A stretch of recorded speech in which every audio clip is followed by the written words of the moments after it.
ሰላም ጤና ይስጥልን የተከበራችሁ አድማጭ ተመልካቾቻችን እንደምን አላችሁ? የሰዓቱን መረጃዎች ይዘን መጥተናል።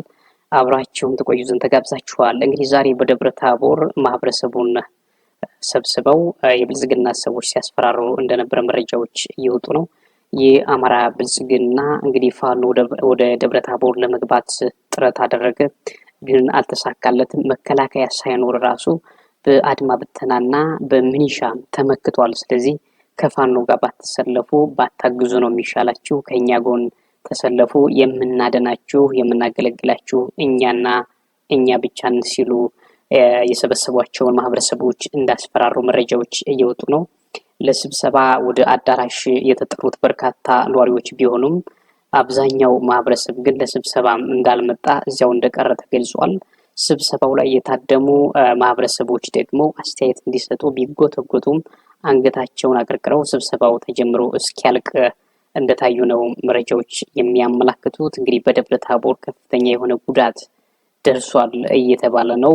በድሮን ጥቃት በርካታ ሱቆች፣ ጤና ኬላዎች እና ሌሎች የማህበረሰብ አገልግሎት የሚሰጡ ተቋማት እንደተቃጠሉ ነው የሚያመላክተው። ስለዚህ በደብረ ታቦር አካባቢ ያሉ ካድሬዎች ማህበረሰቡን ከሰበሰቡ በኋላ ፋኖ ተቋም ከማቃጠል ውጭ ሌላ ምንም አይነት ለውጥ የማያመጣ መከላከያ እንኳ ሂዶ ደብረ ታቦር ከተማን መቆጣጠር ያቃተው የጫካ ጽንፈኛ ነው ሲሉ ፋኖን ትግል ለማጣጣል ለማንቋሸሽ የሄዱበት ርቀት ነው ተብሏል።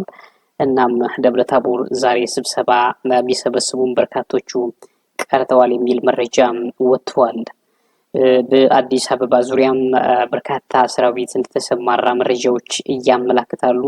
እንግዲህ በአዲስ አበባ የኦሮሚያ ልዩ ኃይል እንዲሁም ወደ 1 ሚሊዮን የሚጠጋ ሚሊሻ ለጦርነት መዘጋጀት አለብህ ተብሎ ግዳጅ እንደተሰጠውና ስንቁን እየቋጠረ እንደሆነ ነው መረጃዎች የሚያሳዩት። እንግዲህ በኦሮሚያ ክልል የግድ 1 ሚሊዮን ሚሊሻ መዘጋጀት አለበት፣ አለበለዚያ የሰሜኑን ጦር መመከት አንችልም፣ እናንተ ሞታችሁ ነው የኔ ስልጣን የሚቆየው ሲል ብልጽግና በአስገዳጅ ወደ አዲስ አበባ እያጋዘ መሆኑ ነው የተገለጸው።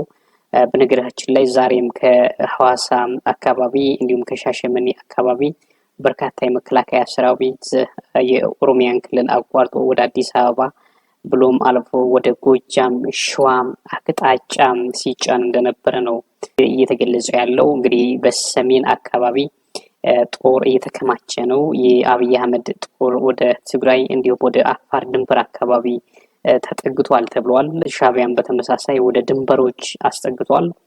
ይህ የሚያሳየው እንግዲህ በቅርብ ቀን ጦርነት ሊከፈት እንደሚችል ነው የሚያመላክተው። አብይ አህመድ ህወሓት የሚባል ኃይል ሙሉ በሙሉ መወገድ አለበት፣ ከሻዕቢያ እንዲሁም ከፋኖ ጋር ጥምረት ፈጥሮ ጉልበት እንዲያገኙ የሚያደርግ እሱ ነው በማለት አሁን የመጨረሻ ምት እነ ደብረ ጽዮን ሊመቱ እንደሆነ ነው እየተገለጸ ያለው። ጠቅላይ ሚኒስትር አብይ አህመድ በ10 ቀን የትግራይ ኦፕሬሽን ያልቃል ሲል ለጀነራሎቹ ትዕዛዝ እንደሰጠ ተገልጿል።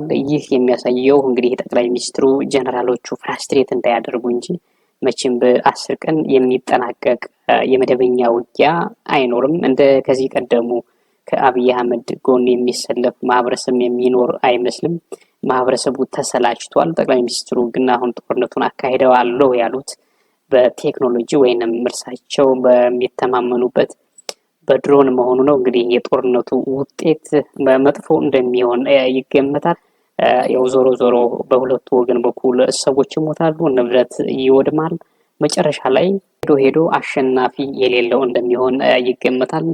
ግን በሁለቱም ሳይድ በኤርትራም በኢትዮጵያ መንግስትም እንዲሁም በህወሓትም ከፍተኛ የሆነ የጦርነት ዝግጅት ሲካሄድ እንደሰነበተ እየተዘገበ ነው። ሲቀጥል የመንግስት ሰራተኞች በፈተና ሰበብ እየተባረሩ እንደሆነ መረጃዎች እየወጡ ነው። እንግዲህ የብልጽግናው መንግስት የመንግስት ሰራተኛውን መቀነስ አለብኝ፣ ደሞዝ መክፈል አልቻልሁም በሚል ሰበብ እንዲሁም በአዲስ አበባ በደንብ ሪፎርም ተደርጎ የአንድ ብሔር የበላይነት መምጣት አለበት ብሎ እየተንቀሳቀሰ እንደሆነ ነው መረጃዎች እየወጡ ያሉት። እንግዲህ በአዲስ አበባ ማጆሪቲውን የመስሪያ ቤት ሰሜኑ ወይም ትግራይ፣ አማራ እንዲሁም ወደ ደቡብ እንደተቆጣጠረው ነው የሚገልጹት። ስለዚህ አብላጫውን ቦታ መያዝ ያለበት የኦሮሚያ ተወላጆች ናቸው በማለት የመንግስት ሰራተኛው የብቃት መመዘኛ ፈተና መውሰድ አለበት የጥራት ያለው ስራ ወይንም ለሀገር እድገት እንዲጠቅም በሚል ሰበብ ፈተና የሰይጣን ይሁን የማይታወቅ ጥያቄ ፈተና በኤአይ ወጥቶ የመንግስት ሰራተኞች ይፈተኑና ይህኛው ፈተና የማያልፉ ከሆነ ቀጥታ ከመስሪያ ቤታቸው እንደሚባረሩ ነው እየተገለጸ ያለው። እንግዲህ አንድ የመንግስት ሰራተኛ ፈተና ከተፈተነ በኋላ መመዘኛውን ካላለፈ ወይንም ከ50% በታች ካመጣ ቀጥታ የ2 ዓመት የደሞዙን ይዝና እጅና እግሩን አጣጥፎ ይወጣል ማለት ነው። ሌላው ደግሞ ይቀጥላል ማለት ነው። አለፈ የተባለው እንግዲህ የብልጽግናው መንግስት እያደረገ ያለው የሀገርን የማተራመስ ሂደት በተለይ ይህችኛዋ ፈተና የመጣችው አዲስ አበባን ዲሞግራፊውን ለመቀየር እንደሆነ ነው እየተገለጸ ያለው። በአዲስ አበባ ያለውን በእያንዳንዱ መስሪያ ቤት ያለውን የአማራና የትግራይ ተወላጆች የበዙበትን ቦታ መቀነስ እንደሆነ ነው ኢሊቶች እንዲሁም አክቲቪስቶች እየገለጹ ያሉት።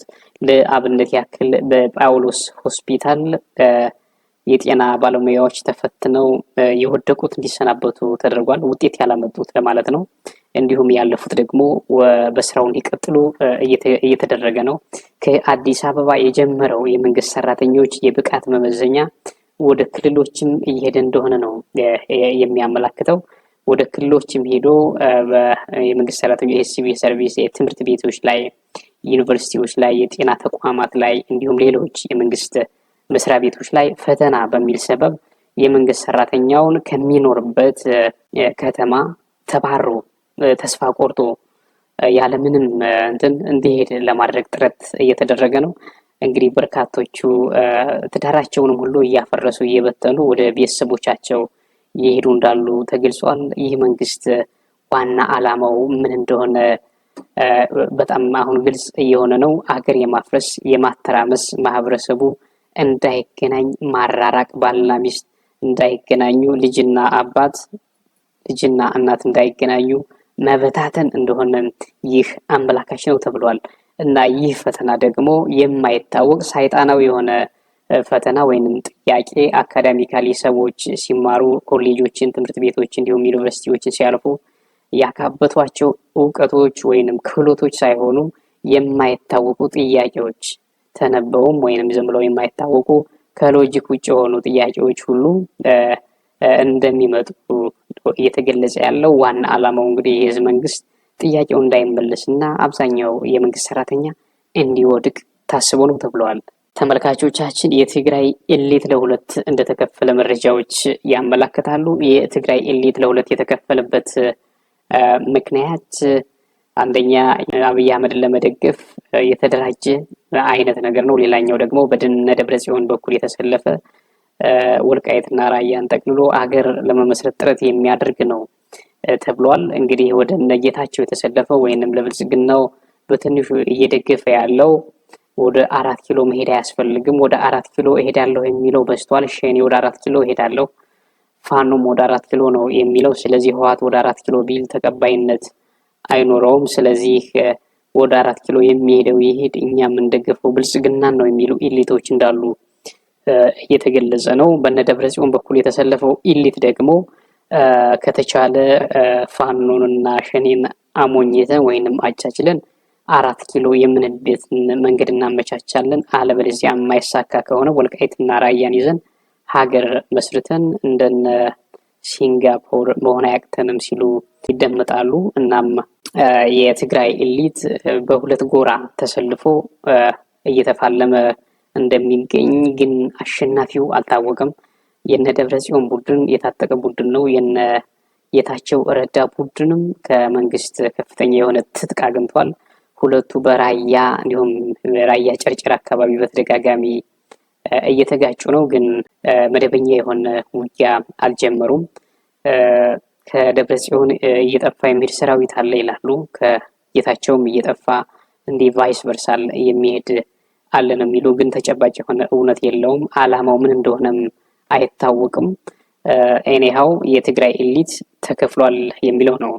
አድማ ብተና በደቡብ ጎንደር አካባቢ ቀጥታ ወደ ፋኖ እየተቀላቀለ እንደሆነ ተገልጿል። ዛሬ የመንግስትን ሁናቴ እየተረዱ አድማ ብተናዎች እንዲሁም የሚኒሻ አባላት ወደ ፋኖ እየተቀላቀሉ እንደሆነ ተገልጿል። እንደ አገኘነው መረጃ ከሆነ ዛሬ ወደ 100 የሚጠጉ የአድማ ብተና እና የሚኒሻ አባላት ፋኖ እንደተቀላቀሉ የብልጽግናው መንግስት አካሄዱ እንዳላማራቸው ፍርክስክሱ እንደወጣ እንደተረዱ መረጃዎች ያሳያሉ።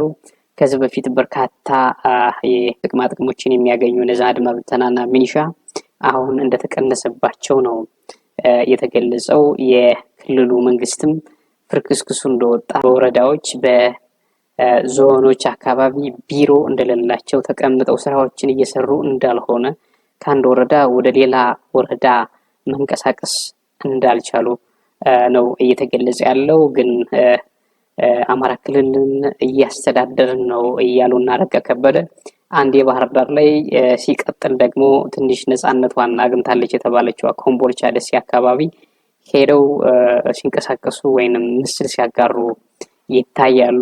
ግን ምንም አይነት ለውጥ እንደሌለ ነው የተገለጸው። ሰሞኑን ደብረታቦር ላይ በድሮን ካስደበደቡ በኋላ ፕሮፓጋንዳ ለማሰራጨት ቢሞክሩም አልተሳካላቸውም ተብሏል። አድማጭ ተመልካቾቻችን የሰዓቱ መረጃዎች እነዚህ ነበሩ። ሌሎች መረጃዎች ይዘን እስከምንመጣ ጤና ይስጥልን።